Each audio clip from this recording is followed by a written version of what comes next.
Today on Carolina Week, an ongoing investigation follows an assault and robbery in Morrison Residential Hall late last night. What we know and what we're waiting on. And students chained themselves to the steps of South Building in the name of accessibility after a student was stuck in her on-campus residence for 32 hours. Next on Carolina Week. From the UNC Hussman School of Journalism and Media, connecting Carolina's campus and community, this is Carolina Week.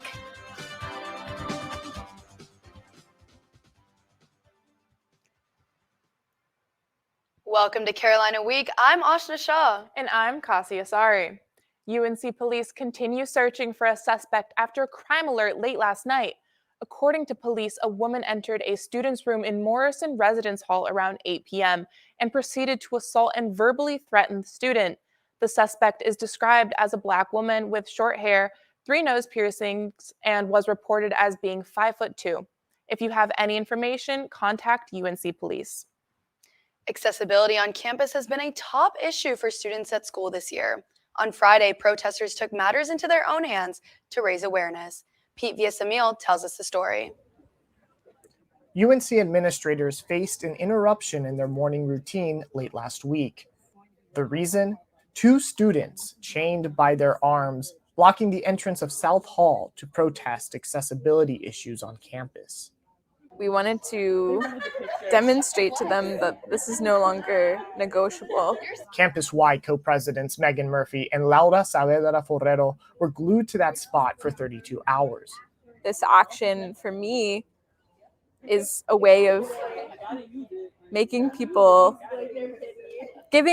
able-bodied people, a glimpse of the discomfort that disabled people are experiencing on campus.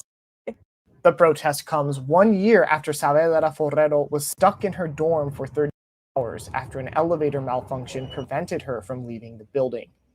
I just remember this feeling of helplessness and hopelessness, and probably the most clear example I've ever had that I wasn't thought of at all.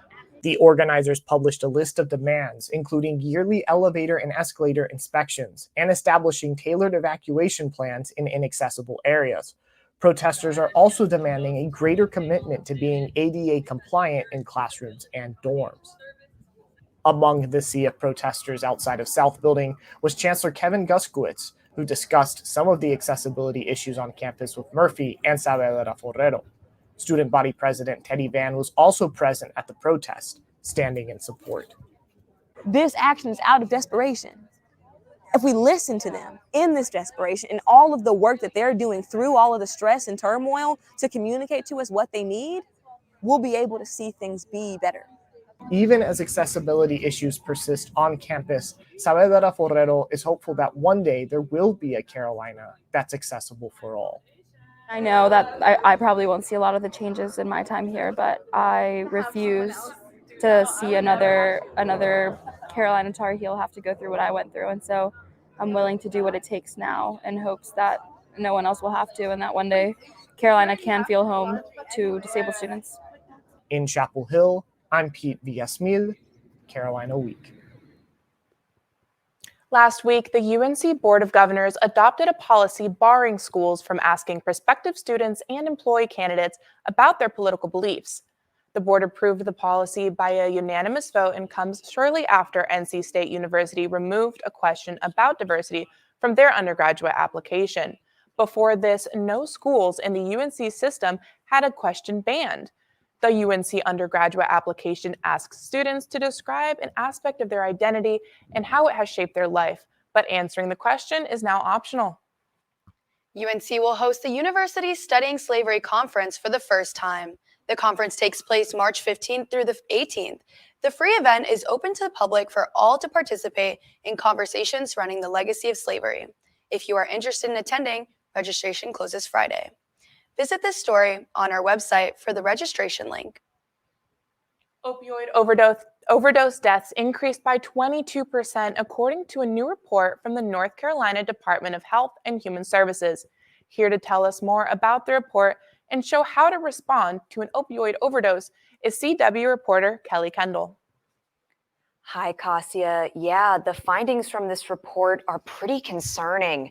In 2021, more than 4,000 people in North Carolina died from overdoses, and this is the highest number of overdose deaths recorded in a single year. For reference, here are the numbers from previous years.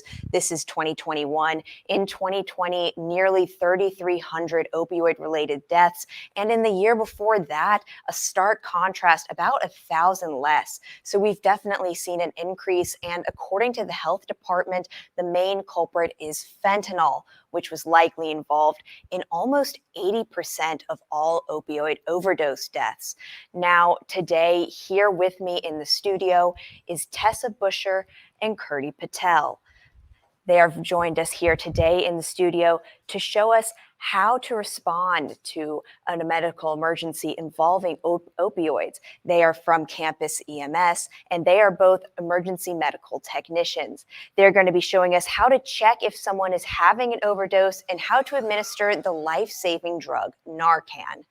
Thank you guys both for being here today. Could you start by telling us what is Narcan? Yeah, so an opioid, when it enters the body, it essentially binds to receptors in the brain, which causes the therapeutic effects. So that's going to be euphoria and decrease in pain, and that's why we use it in a medical setting. However, when you start to have too much of those opioids, it starts to overwhelm the body. It starts to decrease your breathing rate, eventually slowing it down and stopping it, which is life-threatening. Narcan essentially has a similar molecular structure to opioids, but a stronger affinity for those receptors. So once you administer Narcan, it'll actually kick off those opioids, start to reverse those negative effects. Got it. So could you tell us how to administer Narcan? Yes, of course. So anytime that you're going to be trying to help someone in a medical emergency, the first thing you want to do is make sure that your scene is safe. So whether that be someone's having an opioid overdose and is unconscious, that could also be something like somebody could be having unconscious because of carbon monoxide. It could have been an assault, anything like that. So you want to make sure that your safety is the number one priority. Once you've established that someone is in a medical, or you think they're in a medical emergency and the scene is safe, you're then going to approach the patient. For someone that's having an opioid overdose, they're going to be unconscious. But just because somebody's laying there on the ground, they might be unconscious, or they might be asleep, or it could be something else going on. So first you need to establish, are they really unconscious? The way that we do that is that we're going to go up to our patient and we're going to tap them and we're going to shout at them, hey, are you okay? If there's any sort of response, like they open their eyes, they move their hands, they say something at you, they're not necessarily unconscious, but that doesn't mean that there isn't a medical emergency going on. So you're still going to want to call 911. Once you've called 911, the rest of the steps that I'm going to be telling you, they're actually going to talk you through as well. But just for the knowledge sake right now, once you've established they are unconscious, next thing you want to do is see if they're breathing. So there's three options that we have.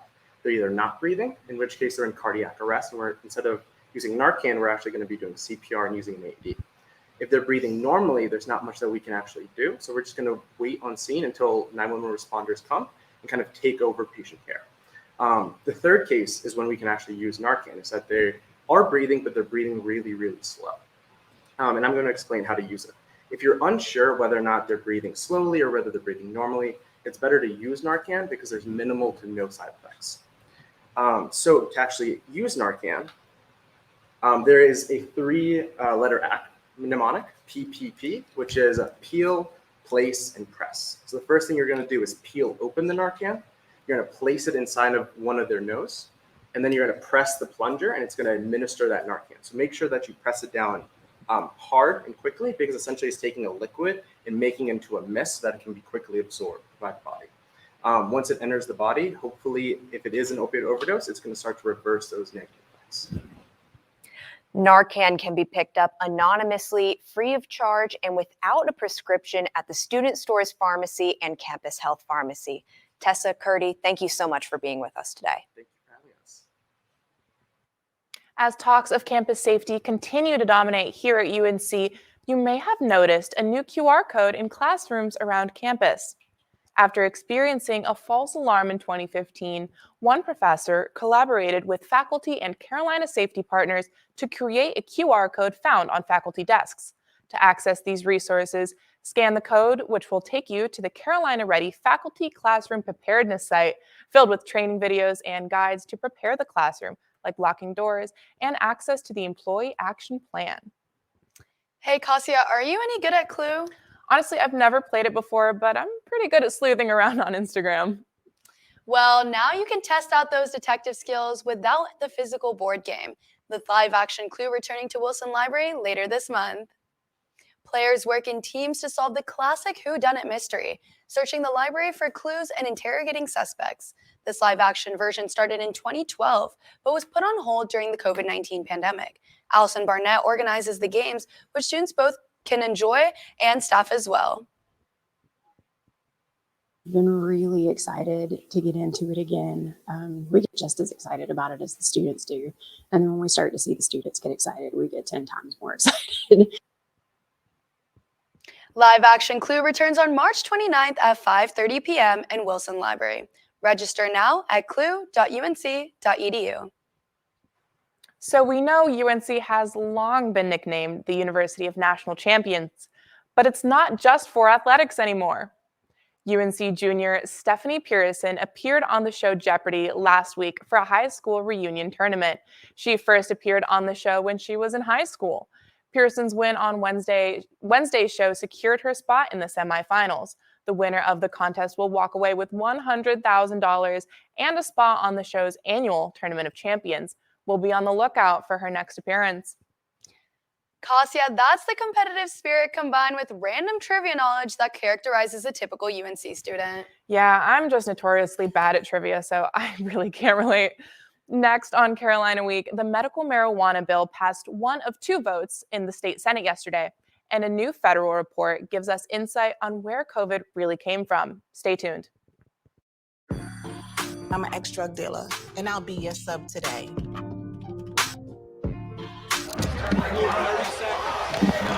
2 milligrams of fentanyl can be lethal. A lethal dose is in here. Who gets it, I won't know. It's cheap, it's potent, and it's profitable. The sad reality is fentanyl is being mixed into everything now. More kitchen now. Welcome back to Carolina Week. Yesterday, the North Carolina Senate voted 36-10 to legalize medical marijuana. The bill will be voted on again today before moving to the House, where it failed to pass last year. If it passes the House, it goes to Governor Cooper's desk, where it's expected to be signed into law. An update now on the Biden administration's plan to cancel $400 billion in student loan debt. The plan faced several legal challenges following its announcement late last summer, and just yesterday faced the U.S. Supreme Court. Conservative critics, including Chief Justice Roberts, argue the plan exceeds the presidential power to modify student loan debt and does not extend to canceling billions. Meanwhile, liberal supporters such as Justice Sotomayor claim the state of student loan debt pre-COVID should not affect the decision of this case. The Supreme Court is expected to announce its ruling sometime over the summer. Last week, we talked about how tuition revenue at UNC decreased because of an increase in scholarship awards. The other side of that is the tuition freeze the UNC board decides on every year. For the 7th year in a row, all 16 system schools will not see an increase in tuition and fees for the upcoming school year. In a statement, UNC System President Peter Hans said affordability is a bedrock value of the UNC system and an integral part of its strategic plan. This week marks 3 years since the first case of COVID-19 has detected in North Carolina. And for the first time, the United States government is giving an official report of where the deadly virus might have originated. Over the weekend, the U.S. Department of Energy released an update to the previous report stating the virus likely came from a lab in the Wuhan province in China. The lab report is labeled as low confidence, citing lack of concrete evidence, due in part to the restricted access to limited data. This report from the DOE backs up an earlier report by the FBI that came to the same conclusion with moderate levels of confidence. The Chinese government continues to deny allegations of a leak from the Wuhan lab. February 24th marked 1 year since Russia launched its full-scale invasion on Ukraine. Carolina Week's reporter Yako Olyandarturia traveled with the Ukrainian Association of North Carolina for a rally in Washington, D.C. It has been a year since Russia's widely condemned invasion of Ukraine. Ukrainians living in North Carolina and their supporters, including UNC PhD candidate Misha Shvets, traveled to Washington, D.C. for a rally in solidarity with Ukraine at Lincoln Memorial. It is inspiring to see all the support. We not only see Ukrainians here today, but Americans who stand with us. Just as for many other Ukrainians, the war is personal for Shvets. I had to step out of my Thanksgiving dinner here to find out if my mother is alive or not. When the rocket hits, you lose the connection, and you have no idea what happens there. Marina Kapustina, president of the Ukrainian Association of North Carolina, says this year has been a long one. She's thankful for all the volunteer work and donations the group has received, but what she hopes for most, the end of the war. Every day, our Ukrainian young men and women die. And that's, when you think about this, that's horrible. I'm afraid to call my friend whose son is nearby. I just afraid to call every day. The future of the war is uncertain, and the next few months will prove critical to the outcome. I sat down with the director of the UNC Center for Slavic, Eurasian, and East European Studies, Graham Robertson. He believes there's no easy way out. I think we're going to see a lot of really intense fighting over the next couple of months. In particular, I think April, May are going to be, and June are going to be pretty decisive. There is no appetite in Ukraine for a peace settlement that gives up territory at the moment. How that'll evolve, we'll see. There is very little appetite in Russia for the same kind of settlement. So this is, both sides are going to fight this out for a while. But the cost so far has been enormous. Thousands have died in both Ukraine and Russia, with the latter perceived by the international community now as a pariah state. Its reputation stained in a way that will take generations to change. Shame on Russia! Shame on Russia! In Washington, D.C., I'm Jaakko Landarturia, Carolina Week. Thanks to Jaakko for following this group to DC to cover such an important story. Chapel Hill school bus drivers will soon have the highest bus driver salaries in the state. A minimum of $20 an hour starts in July for all current school bus drivers in the Chapel Hill-Carborough City School District. The increase addresses a staffing issue felt by the school district, but the entire state is struggling to find qualified bus drivers to fill the routes. Another summertime change in the area, a new shopping center along U.S. Highway 15501 is set to open in Chapel Hill this summer. The Plaza 501 landing includes retail, medical, and office spaces. Half of the suites have already been leased. Its tenants including a Spanish language daycare, a chiropractic center, and a nail spa. The development was initially met with opposition as many felt it was more suitable to use other parcels of land that had already been rezoned for commercial purposes. Despite this, the project pulled through because of its strategic location. Construction is currently underway. All this talk about summer is making me hope that the weather stays warm. Oh, absolutely. Let's toss it over to CW meteorologist Corey Kowitz to check in on this recent heat. Corey?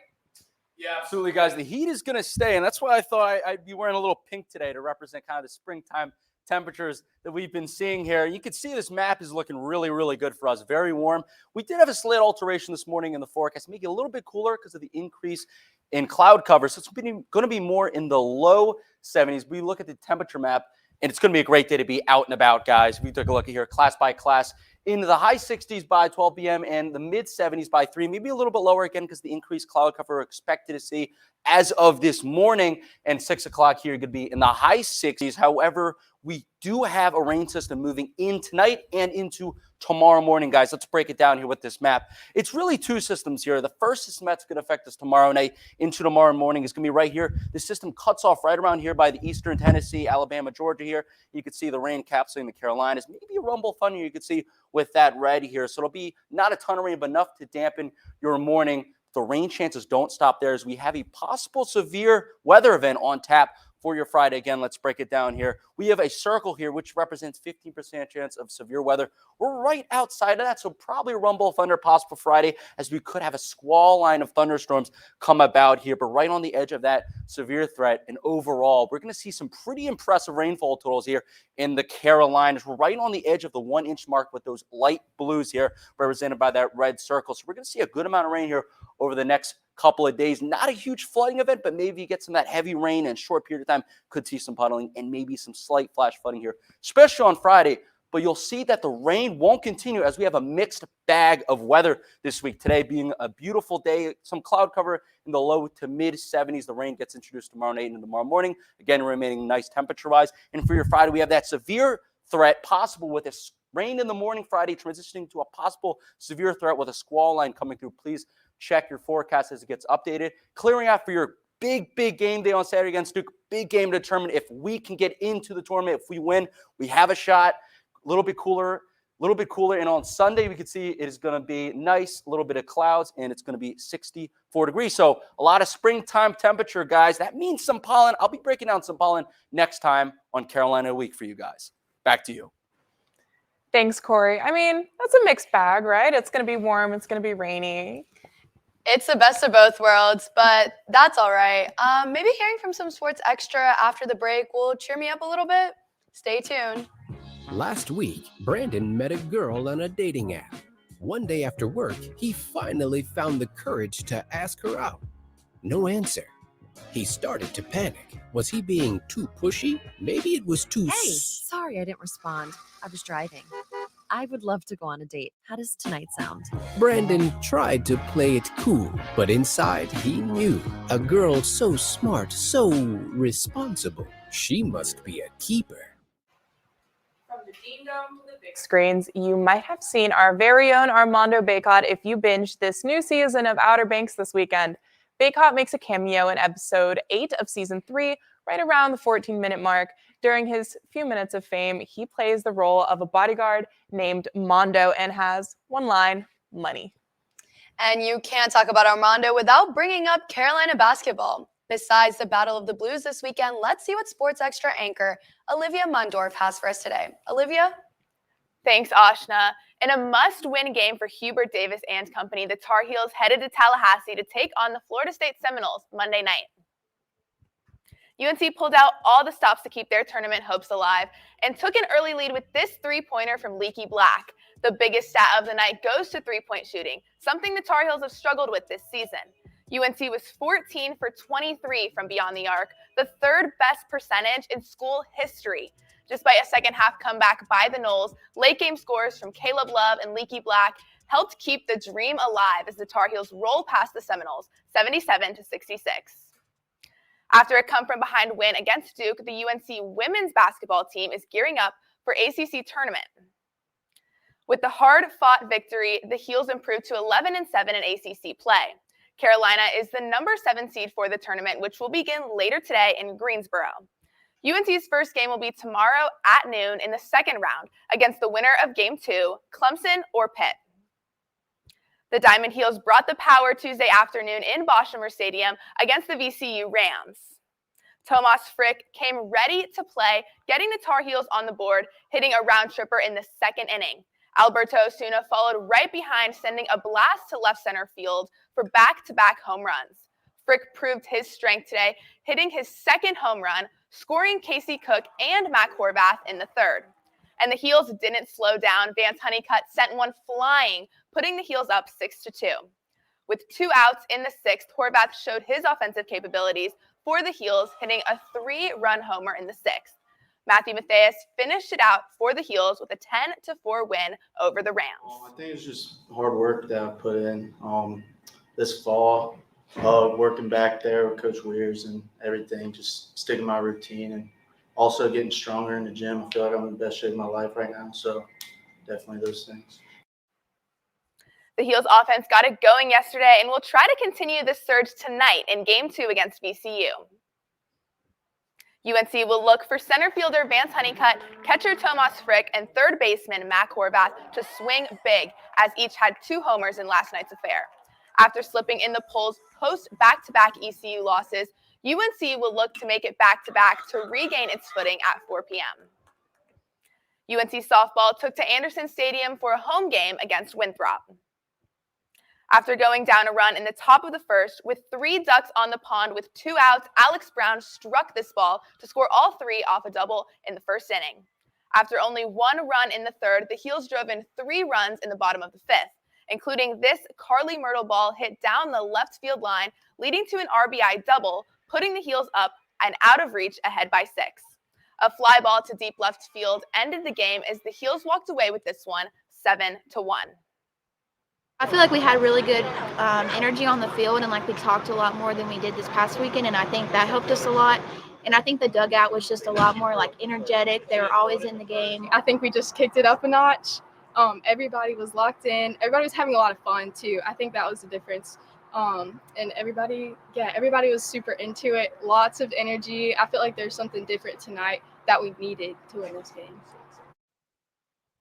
After snapping their 6-game losing streak, UNC softball looks to keep up the momentum on the road against South Carolina tonight. The Heels will be the Gamecocks' first real test of the season, as South Carolina has compiled a 14-2 record, all against non-Power 5 opponents. The Heels are hoping the big bats of Kirsten Lisea and Abby Settlemeyer wake up, with both batting a combined 1-67 in the past 6 games. But with players like Alex Brown stepping up at the plate, Carolina's deep lineup looks to deal the Gamecocks its first back-to-back losses of the season. The UNC men's golf team looks to roll the dice in Las Vegas for the Southern Highlands Collegiate Tournament on Tuesday. The number 4 ranked team, who was in first place after round 2, struggled to keep their lead and placed 4th, shooting 16 under par for the tournament. Number 14, David Ford, and number 18, Austin Greaser, came out on top for the Heels in the individual leaderboard, tying 5th and shooting 8 under par. Club teams are not just about helping UNC athletes stay active, but they also build friendships, and Emma Hall has the story. Emma Gandossi ran cross country and track at Weddington High School. Isabella Falcone ran track at Union Academy Charter School. The high schools are only 10 minutes apart, yet the 2 runners had never met. Coming in as freshmen at UNC Chapel Hill, the former high school athletes were searching for community in college and a way to stay in shape. They decided to continue their love of running by joining the UNC Running Club. This sport wasn't new for these 2 students, but their budding friendship was. We were both at practice like almost every day. And then eventually, like after a few days, I think we just started like running together and got to talking, and then we would like go grab dinner in the dining hall and stuff like that. I think we both had the same like goals of meeting new people, and you know, there was like some pictures we took like with a bunch of friends, and we didn't even realize like we were standing right next to each other, you know, looking back later on. Past photos together wasn't the only surprise in their friendship. Last semester, when it was time to head home for Labor Day weekend, Isabella's sister offered to give the 2 a ride. When they arrived at Emma's house, they realized something crazy. And we were like, oh my gosh, we're only like 4 minutes away from each other. So it was just super crazy because we knew like we were both in the Charlotte area, but we had no idea that we had been living like so close to each other for years. The 2 continued to spend time together running, eating at the dining hall, doing homework, and riding back to Charlotte together. Emma and Isabella will be headed to Charlotte soon, and this time it won't just be for a visit home, but a meet. I'm Emma Hall, reporting.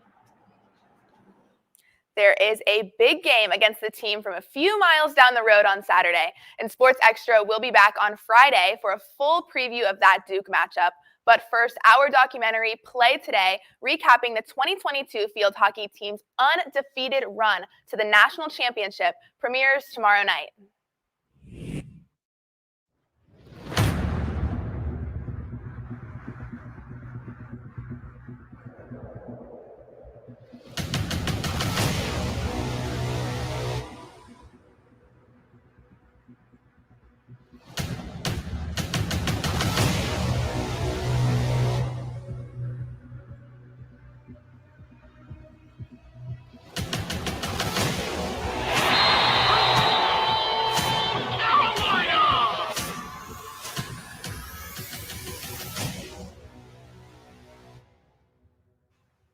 Hey, Ashna, are you into thrifting? Yeah, I love going to secondhand stores to find some unique pieces. How about you? Oh yeah, and it's a really great way to reduce my carbon footprint. And in fact, Chapel Hill now has its own secondhand bazaar. That's right, Kasia. 2 UNC grads turned entrepreneurs are bringing vintage clothes back to life. CW's own Mackenzie O'Donnell met with both of them. Garrett Young Wright and Aaron Wan pursued different careers after leaving UNC, but their passion for vintage clothes brought them back together. Working on our econ classes together, and then we lived together senior year.